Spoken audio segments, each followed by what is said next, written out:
कि उदाहरण के तौर पे एक छोटी सी कहानी सुनाता हूँ, उसके बाद आप समझ जाएंगे कि चोरी हुई क्यों। नमस्कार, मेरा नाम राज है और मैं एक अयोध्या वासी हूँ। 2007 से लेकर 2019 तक का समय मैंने अयोध्या में बिताया है और आज मुझे बेहद दुख हो रहा है इस विषय पर चर्चा करते हुए कि राम मंदिर में चढ़ावे में से चोरी हुई है। मैं आपको कोई विजुअल नहीं दिखा पाऊँगा, इस चीज़ का मुझे बेहद अफसोस रहेगा, लेकिन मैं आपसे जो बातें करूँगा वो आज मैं मन की बात करूँगा और सच्चाई बोलूँगा, क्योंकि मैं अयोध्या में अपना काफ़ी कीमती और सबसे इम्पोर्टेंट समय बिताया मैंने। 2007 में जब मैं अयोध्या आया था तो जिस जगह पे आज राम मंदिर का गेट बना है, उस जगह पे अयोध्या का सबसे प्राचीन पुराना बस अड्डा हुआ करता था और वहाँ सीता रसोई नाम की एक होटल हुआ करता था, जहाँ काफ़ी कम पैसे में लोगों को भोजन मिलता था।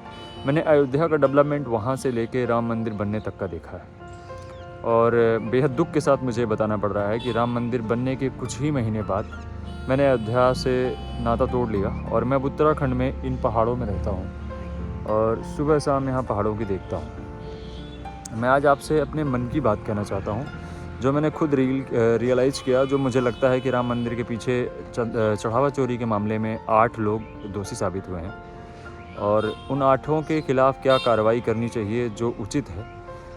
अब लोग ये डिमांड कर रहे हैं कि कड़ी से कड़ी सज़ा मिलनी चाहिए। कोई सज़ा कड़ी नहीं होती है, वो चोरी कर चुके हैं। इंडिया एक ऐसा देश है जहाँ आप रिश्वत लेने के लिए पकड़े जाते हैं और रिश्वत दे के ही छूट जाते हैं। तो आप कितनी भी कड़ी सज़ा दिला लो, कुछ नहीं फ़र्क पड़ने वाला है। वो जेल काट लेंगे, कुछ कर लेंगे, लेकिन उनके लिए सबसे कड़ी सज़ा मेरे हिसाब से ये होगी कि आप उन लोगों की काफ़ी बड़ी तस्वीरें बनवाएं और राम मंदिर के गेट पे लगवाएं, ताकि आने वाले आगंतुक दर्शक जो हैं और जो पिछले दर्शक जा चुके हैं, उन्हें साफ साफ दिखे कि इस कार्यकाल में इतने समय तक राम मंदिर में इन कर्मचारियों ने काम किया और इन लोगों ने इतने रुपयों का गबन किया। रुपयों का आंकड़ा मुझे नहीं लगता कोई एग्जैक्ट बताएगा, तकरीबन 200 करोड़ की लगभग उम्मीद की जा रही है कितना चोरी हुआ है और कोई इस चीज़ पे खुल के बात नहीं करना चाह रहा है। SIT की रिपोर्ट भी सबमिट हो चुकी है। शुरुआती 8 लोगों पे FIR हुई है, जिसमें से 6 लोग गिरफ्तार हो चुके हैं। 8 प्रमुख नाम है उनका नाम और फ़ोटो स्क्रीन पे शो कर रहा है, आप देख लीजिए। मैं चाहता हूँ इन लोगों की तस्वीरें लगाई जाएँ मंदिर के गेट पे। जो लोग मेरी इस बात से सहमत हैं वो लोग कमेंट में इस बात पे सहमति जताएँ। और मेरे अयोध्या छोड़ने का भी कारण यही था, मुझे लगता था कि अयोध्या में लोग अब इंसान, भगवान, श्रद्धा, विश्वास कुछ नहीं देख रहे हैं, बस पैसे देख रहे हैं। इसलिए मैंने उस जगह से अपना नाता ही तोड़ लिया। पैसे क्षणिक होते हैं, कुछ समय के लिए आते हैं और चले जाते हैं, लेकिन लोग, इंसान, श्रद्धा, विश्वास ये आपका स्थायी है, ये हमेशा रहता है आपके साथ। इसमें जब कमी आए तो उस जगह को त्याग देना ही मुझे उचित लगा। और मेरे कुछ मित्र थे, पूरी तरीके से बदल गए, सब पैसे के पीछे इन्वॉल्व हो गए, उनकी सब कुछ चेंज सा हो गया। सो मैंने छोड़ दिया सब कुछ और मैं अब इन पहाड़ों में रहता हूँ उत्तराखंड में, और सुबह शाम मैं अपना सुकून के साथ इस नेचरफुल इन्वायरमेंट में बिताता हूँ। आप मेरे पीछे सनसेट देख रहे हैं, ये हो रहा है, ये देहरादून का एरिया है। पक्षी अपने घर को वापस आ रहे हैं। कुछ ऐसे ही माहौल में मैं रहना पसंद करता था पीसफुली, और मैं वो यहाँ रह रहा हूँ। बस मैं इतना कहना चाहता हूँ कि योगी जी का बुलडोज़र इन लोगों के घर पे कब पहुँचेगा, इस चीज़ का मुझे प्रतीक्षा रहेगा, क्योंकि ये अपराध मेरी नज़र में सबसे बड़ा है। राम के चढ़ावे में से चोरी करना, राम के शरण में रह के, राम का खा के, राम के साथ ऐसा करना, मेरी नज़र में इससे बड़ा कोई अपराध नहीं है। और इसके पीछे का कारण अगर आप मुझसे पूछेंगे तो मैं आपको साफ साफ बताऊँगा कि उदाहरण के तौर पे एक छोटी सी कहानी सुनाता हूँ, उसके बाद आप समझ जाएंगे कि चोरी हुई क्यों।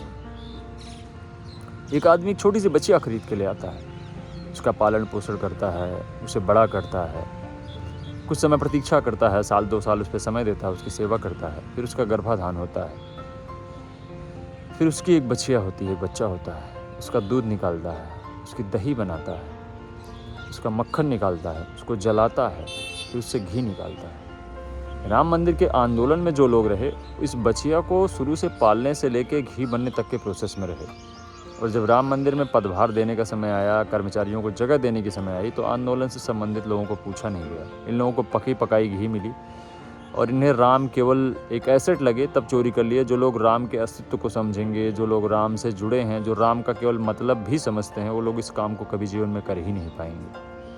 तो मुझे लगता है ये भी चूक हुई है, अयोध्या के लोगों को वंचित रखा गया इन चीज़ों से। पश्चिम के काफ़ी स्टाफ ले आके रख दिया गया, जिन लोगों को आंदोलन का भी नहीं पता था, उन्हें इनमें सम्मिलित किया गया।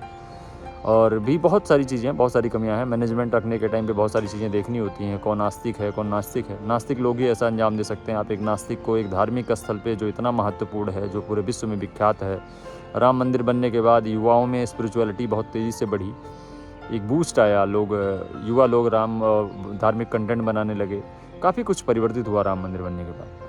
और ऐसे पवित्र स्थल पर आप ऐसे लोगों को पनाह दे रहे हैं, ऐसे लोगों को नौकरी दे रहे हैं जो नास्तिक हैं, जो ऐसे कुकृत्यों को जन्म दे रहे हैं। ये मैनेजमेंट की भी कमी है। और सुनने में आ रहा है कि मिश्रा जी और चंपत राय जी ने इस्तीफ़ा भी दे दिया। इस्तीफ़ा देने से कोई न्याय नहीं होता है। सीधा सीधा सा मतलब है मेरा कि योगी जी अगर छोटे छोटे गुंडों पे, मवालियों पे बुलडोज़र चलवा रहे थे, तो इन सब के घर पे बुलडोज़र चलना चाहिए। इन लोगों से पूरे के पूरे पैसे की रिकवरी होनी चाहिए। और उसके अलावा इन सब की तस्वीरें राम मंदिर के फ्रंट गेट पे लगनी चाहिए कि इन लोगों ने राम मंदिर में इस समय से इस समय तक कार्यकाल में काम किया और चोरी की, ताकि जो भी लोग आगंतुक हैं वो देखें। और राम के प्रति जो श्रद्धा थी उस पर इन लोगों ने ठेस पहुंचाया है। पैसे नहीं चोरी हुए हैं, राम के प्रति लोगों की श्रद्धा जो थी वो चोरी हुई है। राम के अस्तित्व के साथ खिलवाड़ किया गया है और ये कतई बर्दाश्त करने लायक नहीं है। मेरा योगी जी से निवेदन है कि मेरी बातों पे ध्यान दिया जाए। अगर आप मेरी बातों से सहमत हैं तो कमेंट सेक्शन में कमेंट करें और मेरे इस वीडियो को इतना शेयर करें कि योगी जी तक पहुंच जाए और इन लोगों पर ठोस से ठोस कार्रवाई हो। इसके साथ साथ इनकी तस्वीरें मंदिर के बाहर अवश्य लगाई जाए। जय श्री राम। बेहद दुख हुआ मुझे इस वीडियो पे बोल के, इस सब्जेक्ट पे बोल के। मैं बोलना नहीं चाह रहा था, इसलिए मैं बोल नहीं रहा था। फिर मिलते हैं किसी नए ट्रेंडिंग सब्जेक्ट के साथ। तब तक के लिए जय जय श्री राम। राम के प्रति आस्था बनाए रखिएगा। SIT धोखा दे सकती है, कोर्ट धोखा दे सकता है, कोई गलत कर सकता है, राम हमेशा न्याय करते हैं और राम जरूर न्याय करेंगे। राम पे अपना विश्वास अडिग रखिएगा। जय जय श्री राम। अयोध्या हमेशा से प्रिय थी मेरी, हमेशा प्रिय रहेगी, बस मैं वहाँ रहना नहीं चाहता। मिलते हैं अगले वीडियो में।